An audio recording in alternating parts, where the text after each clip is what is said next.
Hello, everybody. Welcome back to the Overwatch Open presented by FACEIT and ELEAGUE. I'm Ask Joshy, casting again with Jorasar. We are in the middle of a great series here, CLOUD9 versus FNATIC. It is a North American semifinal. Again, it is a best-of-3 series, single elimination, so one of these teams will be going home at the end of this match, and right now FNATIC is on the back foot. If they lose one more game, they are going to have to play again next week while Cloud9 moves to the grand final. Otherwise, FNATIC trying to pull the upset, they need to make it happen here on Kings Row. They definitely do. And I think of the four teams that are in the semifinals here today, Joshy, FNATIC maybe on paper had the biggest task in front of them, if you like, because Cloud9 are fighting for that position, like you said, to be up there with Envious for the teams that people are all trying to beat. They're not quite there, but they're trying to get there, and there have been times in the past where they were there, so they really want to be up there again. Feels good at the top.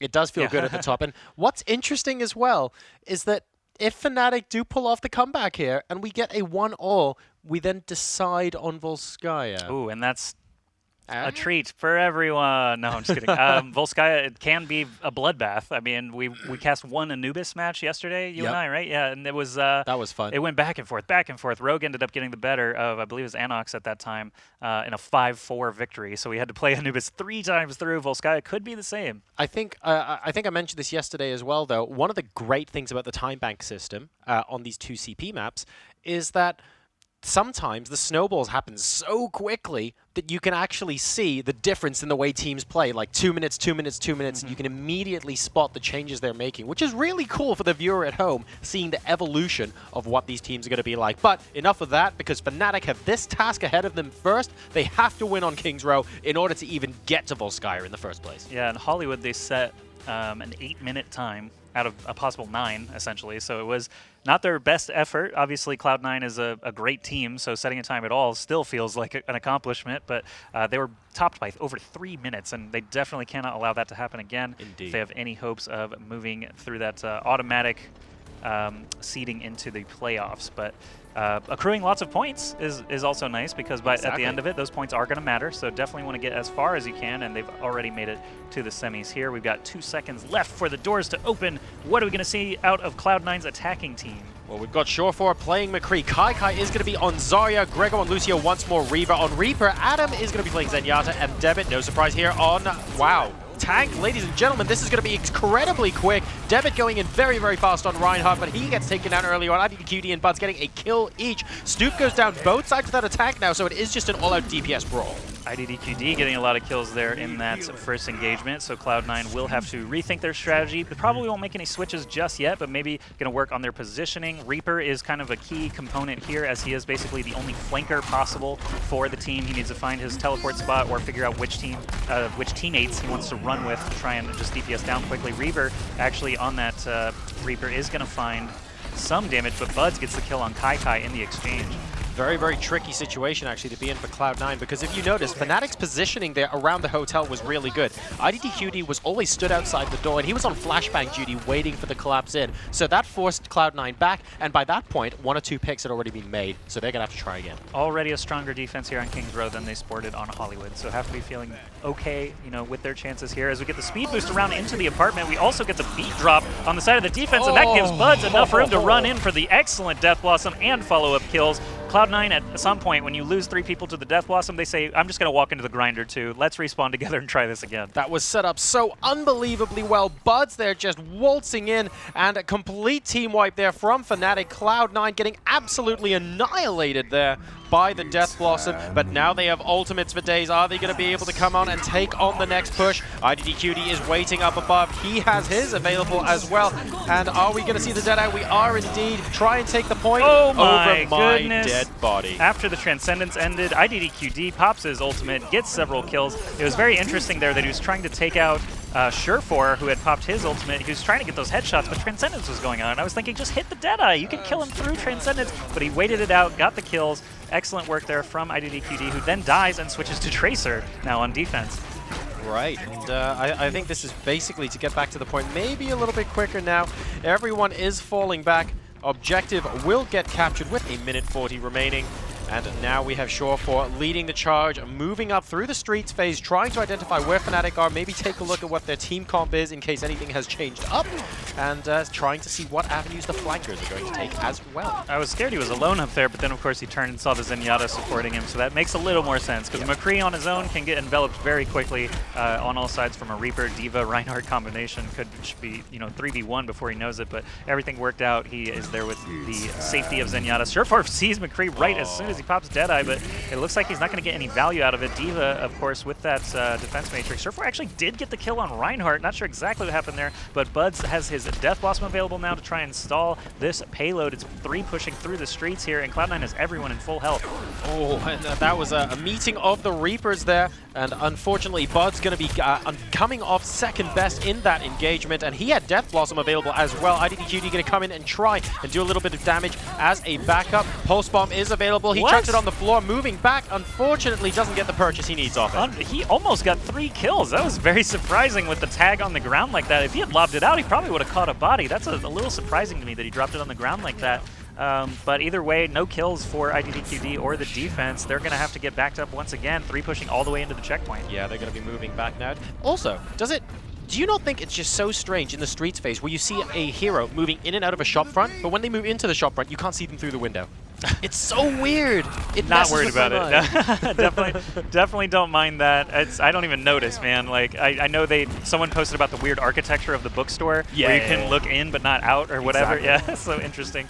But just, you know, map design, right? Standard dystopian future. Have you seen the bottom of the void in this map? There is a bottom to the void. The bodies actually pile up if several people get knocked off. Nice.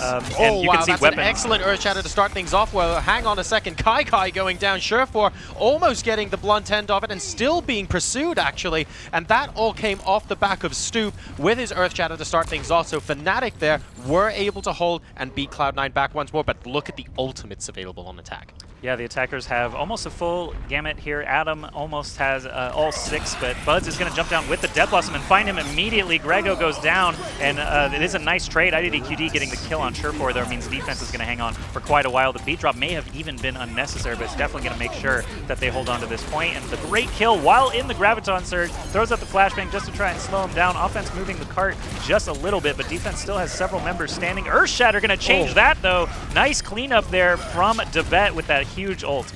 Very nice, and that's actually going to buy the payload a lot of precious meters right now as FNATIC have to regroup prior to making the quote-unquote last stand location. Now, bear in mind, of course, the spawns are quite close. If they successfully do this, it is going to take Cloud9 a while to get back, so this is by no means a foregone conclusion. Here we go. Lucio coming out Sound Barrier to start things off. Transcendence coming in from the defense here. FNATIC, Buds and Vonatil both going down, though, and it's 6v4 as things currently stand. Shore4 trying to get some purchase, managing to pick off D.Va's mech, and this push is looking pretty strong. But Shore4 now going down in addition to Adam. Tusta actually almost got the kill there and stopped firing on the Reinhardt. That was kind of weird, but either way, attackers are starting to thin out now. Grego, oh wow, he didn't close enough to contest. Oh my goodness, if he had just spot another second, Buds would have been there on the Tracer, and I see D.Va shortly behind. That could have played out very differently, but the fact is, Cloud9 sets a pretty impressive time. I thought we were going to roll in on McCree and like left shift onto the payload to actually stop it, but he stayed trying to hurt Grego. And I thought, hang on a second, the payload's still moving here. Is he going to be able to get there in time? I thought it was like a last second thing. Hindsight's 20/20. He's going to feel bad about that, perhaps. Maybe doesn't even realize what he did until it happened. But yeah, Buds was right there. D.Va was, you could see the silhouette just ready to fly in. But unfortunately for FNATIC, they're going to let that payload slip through to the finish line in a time of 5 minutes, 43 seconds. Still better than average. So FNATIC will have potentially a tough time. It took them over 8 minutes to set a time on Hollywood. So a tall order. They're already down 1 map. This could be their tournament life if they can't beat 5 minutes and 43 seconds. Exactly right.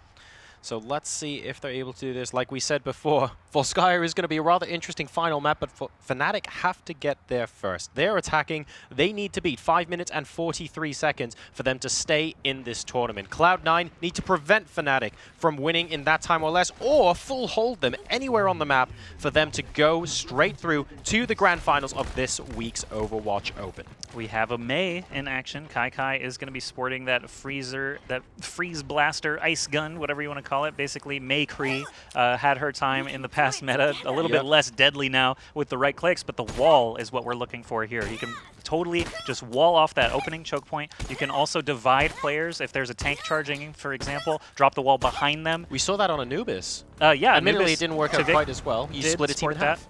Yeah, splitting the team in half buys you time. In this case, the wall covers the entire choke, so only people that can jump over or climb it can actually get across. He's going to do that. He's waiting. Of course, he's going to wait for the first 2 players to come through and then wall and go, hi, section guys. them off. Yep, and May probably will switch after the first death, I have to imagine.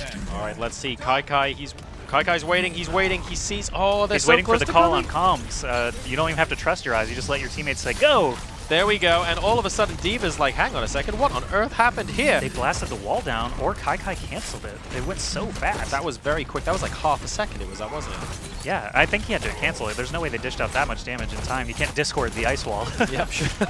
Exactly right. And, well... Oh, the wall like, saves a life. Buds can't get the hook through the ice wall either. I was like, that's definitely not a graviton surge in mid-air. Oh, we got there's Ana in the play ice wall. too. I didn't even notice the Ana because of the May hype, but we do have, the nano boost going out on a Reinhardt is such a great target. That move speed allows him to swing like crazy, but the May actually freezes him in place. Either way, though, FNATIC is going to stomp all over point A. Only this May of Kai left to contest, and it is going to buy 10, 15 seconds before he goes down, but of course, very likely going to see the switch. I don't think Cloud9's going to get back to the point fast enough to try to contest this, since it is already 1 tick. Yeah, I think they're not going to risk it, and the tanks are already moving up for FNATIC. Nano boost onto freeze. Feels bad, man. Yeah, that's one way to stop a charging Reinhardt. That or take away his American Express card. that is an old joke as well. Sorry for that one, Hashtag everyone. better ones to OW Open. Please, please, God. All right, guys, we're moving into the streets phase here now. FNATIC trying to defend against a Cloud9 that's being very aggressive and high up in defense right now. And of course, they can afford to with that cover. Debit is affording them right now. If you take a look at the flanking heroes here, there's not an awful lot going on for FNATIC. They just really want to charge down the front door. They also have the ultimates to do that, though, to be fair. Yeah, Buds tries to find the hook. Unfortunately, the Reinhardt shield was up in time. I hear a high noon coming out from Surefour on the defense. Doesn't look like he has a ton of targets, but does break the Reinhardt shield, which can be, of course, very valuable. Nano boost onto the Reinhardt again. We get a whole hog available from Buds. Will he try to combo it? That Reinhardt shield is always such a good target for a whole hog. You break it so quick, and Reinhardt really can't do much about it. Does catch the hook around the payload this time. Gets a lot of damage in on Zarya. Should be able to get the follow-up kill with the help of D.Va there. And Kai takes a little while to die, but does eventually go down. We've got whole hog available still for Buds as a attacking move here. FNATIC now up 6-3 basically as far as numbers are concerned, and that is going to give them the space to breathe that they were looking for. 3 minutes and 15 seconds to complete right now, so let's take stock of where we are in the map. They're basically going to have just upwards of 2.5 minutes at this rate to push the final point, and it looks like Cloud9... They're not going to give them the checkpoint, though.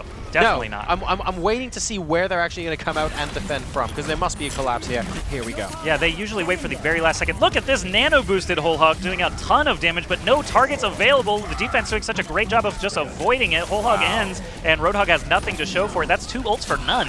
0 kills there, and a great Death Blossom from Reaver does pour a lot of damage in on Bud, specifically takes him out, and the payload will be stalled out. 4 members dead for the attacking side, FNATIC. Let's ask the question now rather than later. Vonethil, we have now seen 3... Yeah, there we go. There's the switch onto Lucy. I was about to say we have seen 3 nano boosts, and none of them, unfortunately, racking up the kills that you would have liked with combinations. When is the point where we're going to be swapping off of Ana? And we just got our answer. Well, speed boosts are so vital when you have to run back 6 miles through the streets of London. You know, it's the longest, basically, spawn to cart possible. And IDDQD here still as McCree on the attacking side, trying to get some shots in on Zarya. Misses them all. He can afford to miss a few at that range. Surefour now here on McCree as well. He's played a variety of characters throughout this series at a high level. IDDQD gets a kill on Grego before popping the Deadeye. Reinhardt shield is going to keep everybody safe, though. It looks like it will actually time out. He's going to actually pull the trigger and deal the damage to the Reinhardt shield instead. Flash and fan onto Adam gets an easy kill. So IDDQD has to feel good about that, but his whole team is dead. Exactly right. A complete team wipe there. Surefour, look at that, 3 kills. He definitely didn't have to use an ultimate for that either. No, he didn't. He was just left clicking for days there. He's been very, very accurate. And I guess it's good to see. Well, yeah, you've had the Tracer show a little bit. Let me just remind you guys what I can do with McCree. Yeah, and I mean, hit scan all across the board is what you're going to see from Surefour. He's actually a really great Pharah and Genji too when needed. So Surefour has that full offensive kit ready to go whenever Cloud9 needs it. Buds sticking to the Reaper now. Time is starting to tick. tick down, just over a minute to try and complete the map. Cloud9 looking to move into the grand finals if they can hold. It's now or never for FNATIC. They have to win this team fight convincingly, and they have to move the payload all the way to the end of the map in 1 minute. Is it mathematically possible? Just about at this point, but this time is slowly ticking away from them. This certainly hasn't been the cleanest of fights. They are at least moving forward, but every single second of contesting now is less likely for them to win, and FNATIC are moving out. This is going to be... It has to be non-stop. Yeah. Yeah, it has to be non-stop, and that's not going to happen, because Cloud9 has 4 ultimates. They have tanks who take a while to kill. Reinhardt, of course, with his shield, 2,000 health. Sometimes you got to break through it, sometimes you can sneak a kill, but here comes the Deadeye from Sherport on the defense. Doesn't find any targets, does some damage to the Reinhardt shield, now just pouring in to whoever he can find. Looks like an Earth Shatter hits several members of the defense. Buds trying to get the follow-up. There's a Death Blossom from Sherport. They're making sure the defense stays alive. Tibet also getting the kill on IDDQD means the attacking force just does not have enough, and 15 seconds, this is over, folks. Cloud9 sealing the deal here with these last couple of kills. Coolmat69 trying to find some kills on D.Va. He's gonna, probably pop his ultimate, but with 3 seconds left, that's gonna be all she wrote. FNATIC, valiant try here, but Cloud9 is gonna be moving into the finals. Transcendence trying to keep FNATIC alive for as long as possible. This was such a great fight coming out from them, and there's so much spirit in here, but unfortunately they're not going to be able to do it in time, and Cloud9 are going to be able to complete here from a score line of 2-0. They will be able to move on into the grand finals. So very well played to them. Commiserations to FNATIC, who did an excellent job, I think, of trying to stop Cloud9 there. By no means a shameful result. They really tried to push them all the way. But Cloud9 may be proving their salt a little bit as contenders to trying to contest against Envy. Yeah, Sherport had too much room. He just had too much room. He was able to get a ton of kills on anyone he played. He was not getting pressured enough, but we are here now at the desk with the joke master himself, Alex Machine Richardson. Indeed. Uh-oh. Hello. I'm worried now. I have my phone out. Did you hear my Reinhardt joke? It was good. Thank you. I was actually quite happy that was with on that the one. spot. So the reason I'm getting my phone out, guys, is first of all, we should probably do some post-match Oh, analysis. sure, yeah, we can do I that. guess. I'll ask you a question, then I'll start getting the hashtag great. up. By the way, while I'm doing this, guys, we asked for Overwatch jokes because we couldn't think of any because we're just not very smart. We're just here to look pretty. But please do hit us up with the hashtag OWOpen. That's what we're after. I've had some cracking ones, but first of all, we have to talk about this. A quick recap of what we did witness. A best of 3 between Cloud9 and FNATIC. Now, you set the scene quite beautifully, Josh. You told me that Cloud9 were for a while the kings of North American Overwatch. Envy, the Europeans turned over, invaded, and did what they do best. But now, Cloud9 have an opportunity to kind of defend their honor. And that win over FNATIC was rather convincing, actually. Like, I mean, was there any point where you believe FNATIC had that in the bag on King's Row? I mean, FNATIC did attack first on Hollywood, and the kind of slow time made me think maybe they can stop Cloud9, but the rebuttal with 3 minutes faster was just pretty brutal, and King's Row played out very similarly, where it was a difference of minutes rather than seconds, it felt like.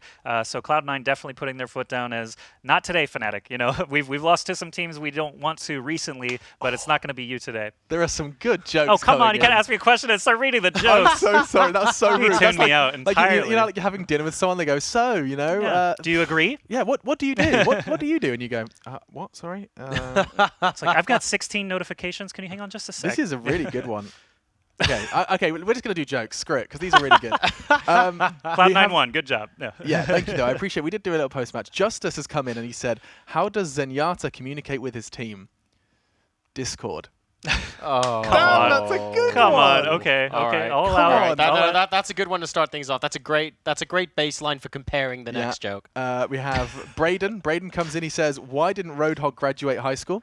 I know this one, so I'm going to be quiet. He was too busy playing hooky. I like that one. That's much more satisfying. That was my favorite. That one had another layer of cheese on top. You guys are so smart. We have another one from, who is this? I Fought. He says, Mum, I hurt my knee. Anna responds by shooting her in the knee. Oh, there you go. Wasn't very good, actually. I didn't really deliver it well. Was that a Skyrim reference as well? I think they were going for something. Arrow to the knee? I didn't do that joke justice. I'd like to apologise to iShoot. My personal favourite, just because it's punny, we have Hungy, and he comes in and he says, what do you say when you see Zarya storming the point? I don't know. She's Russian. Of course she is. So good. Everyone's great. You're amazing. You're very smart. Well done, now, folks. For just a little touch more of the post-match. FNATIC falling in a 2-0 to Cloud9. With FNATIC, seeing them fall in a... I think definitely Hollywood we saw a little more from FNATIC. Would you argue, John, that we kind of it was an expected result, or we could have seen more?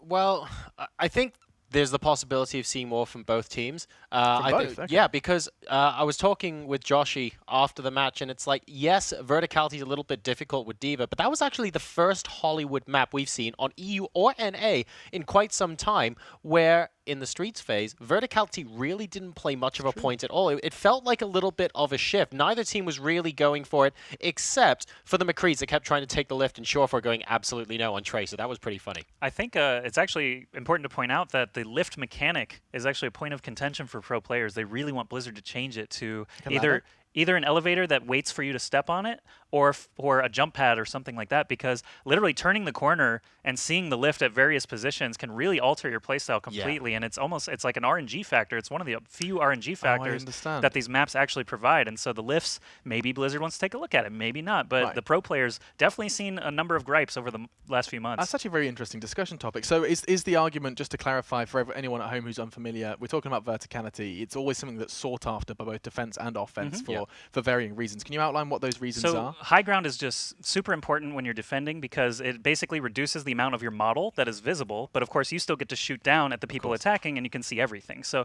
it's just a little bit harder to hit. You can always back up and remove yourself completely. So line of sight is really basically the bulk of the point here. And the fact that only a few characters have that mobility, like Tracer has to catch the lift, McCree has to catch the lift. No one can really help them up there. Maywall doesn't go far enough, for example. So it definitely can make a huge difference if you've got everyone staying in one point. You can almost call it a death ball by the time they jump down onto the payload too and just wreck you with ultimates. I do feel like that's also a point to make about playing on the higher ground as a defensive team, is you can choose when to engage. It's your choice. I think that's another one to mention. Well, you have the exceptions where someone is actually held, and therefore, like, Dorado's actually a classic example where you get a hold by the church, and yes, you can choose when to engage, but the payload's moving the whole time, and you actually have to engage before a certain point. You can get similar situations on Hollywood, but like you say, generally speaking, you get to choose when the engagement happens, and you get to choose when the team on the ground has to fight you. Awesome. So, Cloud9 FNATIC done and dusted. That's our first semi-final of North America. That is one team already locked in for the grand finals. Cloud9 will perhaps be able to find a silver lining after the first week of falling a little short, and I certainly did fall a little short with that joke. Up next, though, we have Liquid and Luminosity. We get to see how the double Ls do perform, and one of them is going to go ahead and take one step closer to securing that spot in the playoffs. We take a quick break, and when we do return, we'll get to see Luminosity and Liquid do battle in a best of 3.